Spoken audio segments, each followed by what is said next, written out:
Bom dia, pessoal, tudo bem? Hoje nós estamos aqui para fazer a correção das atividades da aula da semana passada. Eu espero que todos estejam bem, estudando, que tenham visto os vídeos sugeridos, que tenham realizado as atividades. Essas atividades deverão ser entregues no primeiro dia que nós retornarmos para a escola, ok? E que vocês tenham realizado todas, não deixem para fazer depois para não acumular. Vamos para a primeira. Por que é importante o controle da temperatura? Quando nós falamos de temperatura em sala de aula, nós vemos que cada corpo, cada sistema, cada situação, ela tem uma temperatura adequada para poder funcionar.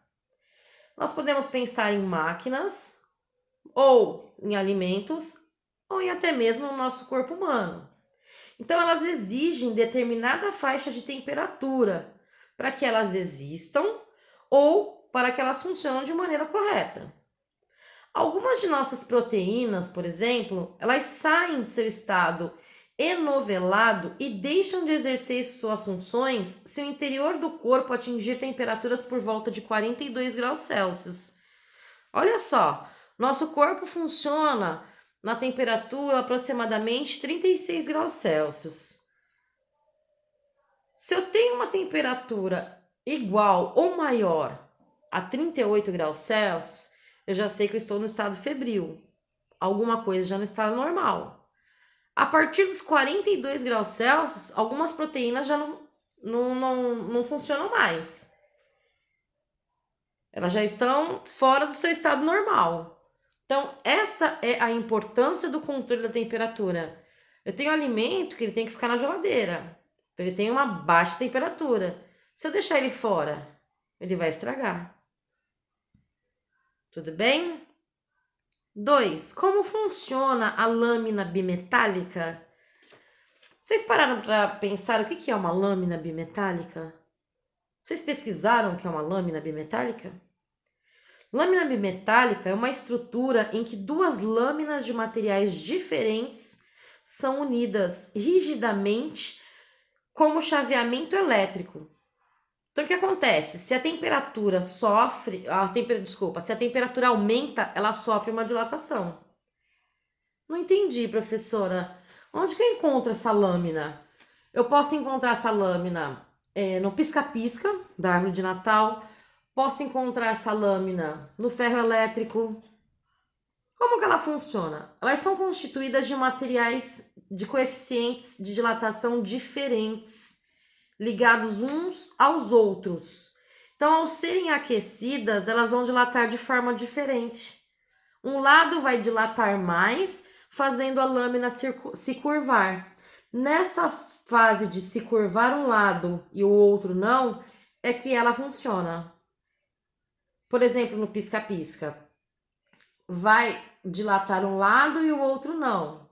Essa parte pode piscar e a outra não. Entenderam? 3. Por que diferentes tipos de metal não podem ser misturados para fazer as estruturas de um prédio? Isso também nós já falamos em sala de aula. Porque eles possuem diferentes coeficientes de dilatação. Cada um se dilata de uma forma. Logo, se a dilatação é diferente, eles não podem ser misturados. Então, um prédio ele pode sofrer abalos na estrutura caso fossem utilizados tipos diferentes de metal. Então, se eu misturar vários tipos, quando for dilatar, cada lado vai dilatar de uma forma diferente. E isso eu posso derrubar tudo. 4. Por que os trilhos da malha ferroviária não são contínuos, mas têm intervalos com espaçamento entre eles? Então, aqui no desenho mostra o espaçamento entre os trilhos. Isso nós também já vimos em sala de aula. Qual é o objetivo? O objetivo é impedir que os trilhos entortem ao se dilatarem por causa do aumento de temperatura. Se eu tivesse todos unidos sem esse espaçamento, um ia ficar em cima do outro ao se dilatar. Isso ocorre apenas na malha ferroviária, tá? Porque nos trilhos do metrô, atualmente, eles são mais modernos, então não se usa esse recurso, tá? No metrô não tem folgas. Eles são constituídos de trilhos contínuos e possuem molas de aço para compensar a dilatação. Então lá já é mais moderno, então não existe espaçamento. Tudo bem? Até a 4, vocês deixem no caderno. A partir dessa daqui, atividade para entregar assim que retornarmos. Pesquise o que é, como se calcula e exemplos de dilatação linear, dilatação superficial, dilatação volumétrica e dilatação aparente, tá? Essa é a pesquisa que vocês vão entregar. Essas 4 e as outras é para deixar no caderno. Somente esta pesquisa é para entregar quando retornarmos. Nome, número, série, identificação da disciplina. Próxima. Desenhe as moléculas de certa substância nas temperaturas menos 30 graus Celsius, 50 graus Celsius e 300 graus Celsius. Muito baixa, temperatura razoável, muito alta. Modelo cinético. Temperatura, lembra que nós vimos? Tem no caderno do aluno, tem numa apostilinha que eu fiz para vocês. Então, esse modelo cinético vou corrigir no caderno de vocês quando retornarmos, tá? Esse desenho. 2. Por que não é correto dizer que um cobertor esquenta?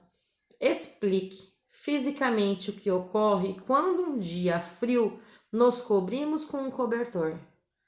Essa também nós já conversamos em sala de aula. O cobertor não esquenta, ele não é uma fonte de calor.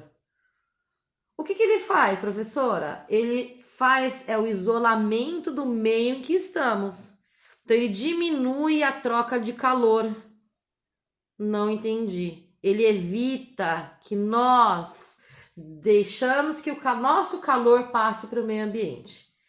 Então, ele evita que passe o nosso calor para o meio ambiente. Ele é um isolante térmico. Lembram? Terceira. 2 corpos, A e B, são colocados em contato. Em cada item, diga qual corpo cede e qual recebe calor. Isso é fácil. Eu só consigo ceder o que eu tenho. E eu só recebo quando eu estou com falta. Letra A. A tem 20 graus Celsius e B tem menos 50 graus Celsius. Quem recebe, quem cede? De A para B. A vai ceder para B. Na letra B, A tem 33 graus Celsius e B tem 40 graus Celsius. B vai ceder para A. Então, B para A. Letra C, A tem 25 graus Celsius e B tem 25 graus Celsius. E agora? Se os dois têm a mesma quantidade? O calor cedido de A para B é igual ao calor cedido de B para A. Por quê? Porque as duas temperaturas são iguais. Nesse caso, nós vamos dizer que não há troca de calor, pois nenhum corpo aumenta sua temperatura, nenhum corpo aumenta sua quantidade de energia térmica, depois de entrar em contato com o outro. Nenhum deles vai aumentar a quantidade de energia térmica ao se encontrar. Então, não existe troca de calor. Não há troca de calor. Eles possuem a mesma temperatura. Ok? Qual a diferença entre calor e alta temperatura? Nós já conversamos isso em sala de aula. Temperatura alta. O que é temperatura alta? É a agitação das moléculas. muita agitação das moléculas. O que é calor? Energia térmica em movimento, que passa de um corpo para o outro, do mais quente, que é o que tem mais temperatura, para o mais frio, menor temperatura. 5. Sabe-se que o corpo A recebe calor do corpo B e está em equilíbrio com o corpo C.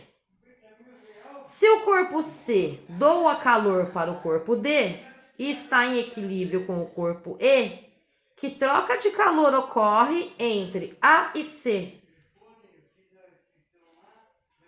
E entre A e D? E entre A e E? E entre B e D? E entre B e E? Após a explicação da terceira, vou deixar vocês resolverem as 5. Juntamente com esta pesquisa, vocês vão entregar em folha separada nome, número e série essa questão. Tudo bem? Espero que todos fiquem bem. Essa semana já tem novas atividades. Façam as atividades, assistam os vídeos sugeridos. Estou à disposição no WhatsApp. Tenho tira dúvidas de vocês. Tem um horário lá marcado, que eu estou à disposição. Perguntem, não sabe? Pergunta. Professora, não sei, não entendi. Eu explico outra vez. Procuro outros exemplos. Explico de uma outra forma. Ok? Quero dizer a todos, fiquem em casa, fiquem bem, continuem estudando e estou à disposição. Um abraço a todos.